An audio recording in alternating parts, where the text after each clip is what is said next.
Thank you very much, Lina, and thank you for giving me this opportunity to talk at this session on sustainable development and the new knowledge economy. Today, I'd like to stress the growing importance of information exchange and knowledge sharing, enhanced by the widespread use of internet, taking an example of a network that specifically focuses on low-carbon societies and is trying to bridge knowledge with implementation in various ways.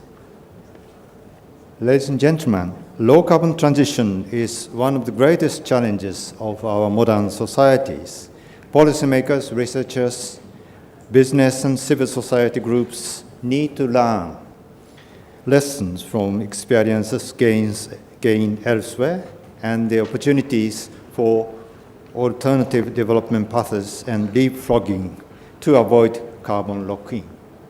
Recognizing the importance of international learning and knowledge sharing in this regard, International Research Network for Low-Carbon Societies, or LCSRNet, was launched by the initiative of the government of Japan in collaboration with experts and government of the United Kingdom, France, Germany, and Italy in the year 2008.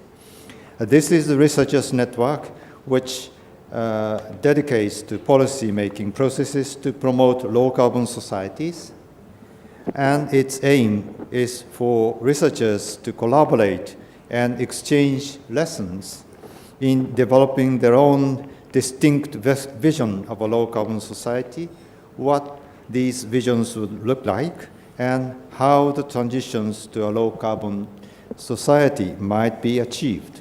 LCSRNet has created a space where low-carbon researchers, policymakers, and other stakeholders can interact.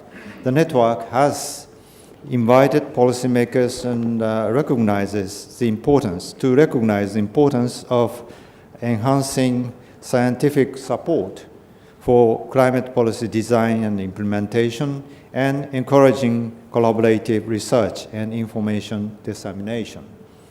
Key findings from international learning and knowledge sharing exercise through LCSRNet activities over the past few years includes, for example, the climate policies required to launch a long-run transition towards a low-carbon society must be designed so as to respond to the short-term demands for poverty alleviation, jobs, and protection of welfare benefits, instead of being framed in terms of burden sharing.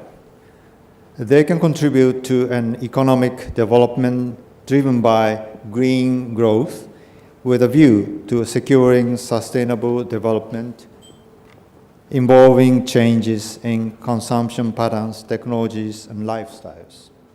A transformation of the energy system is needed if ambitious climate targets are to be met. This must include effective strategies to promote energy efficiency and savings, decarbonization of energy supply, as well as innovative approaches that integrate energy supply and demand.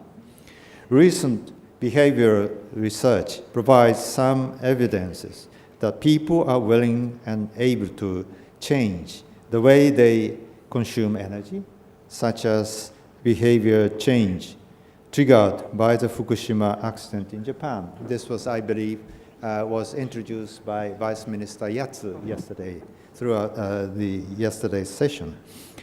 Knowledge sharing under LCSRNet was developed and expanded to emerging economies and developing countries. In Asia, the importance of low-carbon research in supporting the formulation and implementation of science-based low-carbon policy has been gradually gaining recognition, and the network called Low Carbon Asia Research Network, or LOCANet, was launched in 2012. Another development has been to link practical knowledge with transitions toward achieving low-carbon societies. For example, to collect good practices, to conduct joint research or process research, and to advance proactive approaches bridging research community with existing processes and frameworks. This may indicate a potential function of knowledge-sharing networks in the future. In conclusion, I would like to emphasize that the International Learning and Knowledge-Sharing Network, with specific focus on low-carbon transition like LCSRNet, can play a unique role as a platform for enhancing interaction among policymakers, researchers, business, citizens, and other stakeholders from different countries.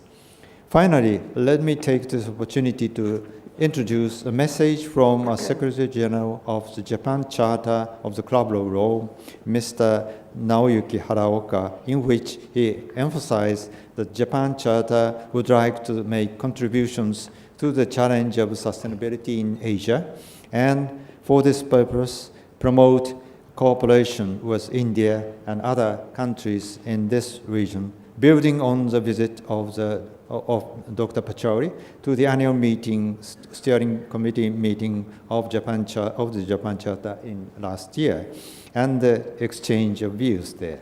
I believe that the copy of this message will be on the desk just outside the door. So with that, I would like to conclude my contribution. Thank you very much.